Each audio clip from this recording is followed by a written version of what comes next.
Hello दोस्तों, मैं आज बहुत ही इम्पोर्टेंट टॉपिक लेके आया हूँ जिसमें मैं आपको बताने वाला हूँ वायरल फीवर बुखार के बारे में।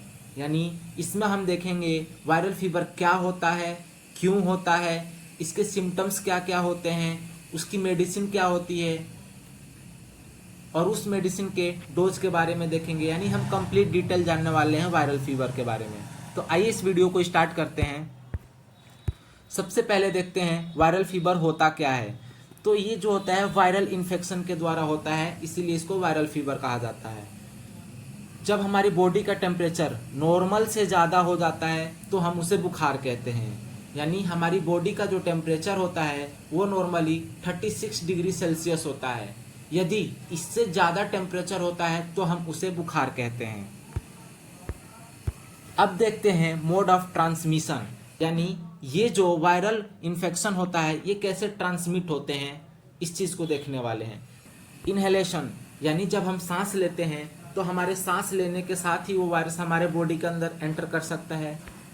या फिर जब हम फूड लेते हैं तो फूड के थ्रू जा सकते हैं। मॉस्किटो बाइट, यानी अगर मॉस्किटो हमें काट लेते हैं, यानी उनके अंदर पैथोजन पहले से हैं तो हमारे बॉडी के अंदर वो वायरस के पैथोजन हमारे बॉडी में आ जाएंगे। बॉडी फ्लूड, सपोज अगर किसी पर्सन को वायरल फ्लू हुआ है और उसने सेविंग कराया और गलती से उसे कट लग गया सेविंग कराते टाइम और उस ब्लेड में वो उसका ब्लड लग गया है। अब कोई दूसरा पर्सन सेविंग कराने के लिए आया और उसका भी सेविंग उसी ब्लेड के द्वारा हुआ और फिर उससे कट लग गया, तो अब क्या होता है, दोनों का ब्लड ट्रांसफ्यूट हो जाता है एक दूसरे के साथ। तो वो जो पहले से ब्लड लगा हुआ था उसमें वायरस के इन्फेक्शन रहे होंगे और वो इन्फेक्शन इस पर्सन के अंदर भी आ जाएगा, यानी इस पर्सन को भी वायरल फ्लू हो सकता है। नेक्स्ट, स्नीजिंग, अगर किसी को पहले से ही वायरल फ्लू है, उसने छींका, जब हम छींकते हैं तो बहुत सारे ड्रॉपलेट्स बाहर आते हैं, जैसे कि इस फिगर में देख रहे होंगे आप। अब ये ड्रॉपलेट्स किसी और ने इनहेल कर लिया तो वो फ्लू उसको भी हो सकता है।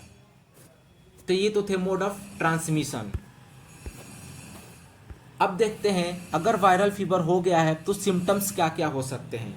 बुखार लगेगा, फैटिग होता है यानी थकान होने लगती है, वीकनेस होने लगता है, हेडेक होता है, vomiting, eye burning, inflammation of pharynx, यानी जो फेरिक्स होता है उसमें सूजन हो जाती है, सोर थ्रोट, गले में खराश होने लगती है, रनिंग नोज, जुकाम लग जाता है, जो हमारा टोंसिल होता है उसमें पेन होने लगता है और हमारे बॉडी का टेम्परेचर बहुत ही ज़्यादा हाई हो जाता है।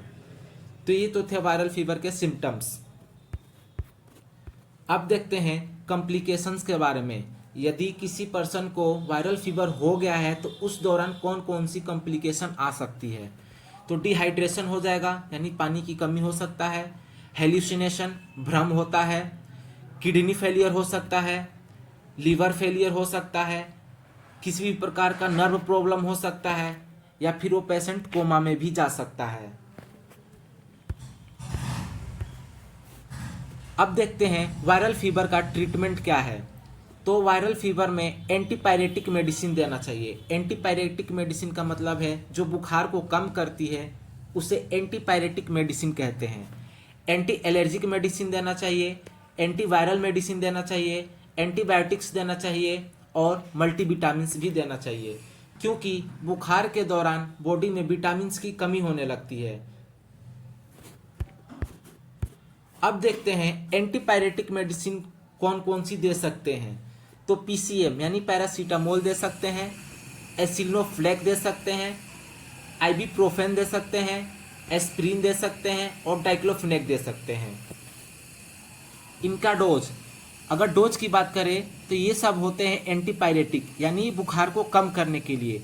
तो अगर हमारे बॉडी का टेम्परेचर ज़्यादा है उस टाइम इन दवाओं का यूज करना चाहिए। अब देखते हैं एंटी एलर्जिक मेडिसिन।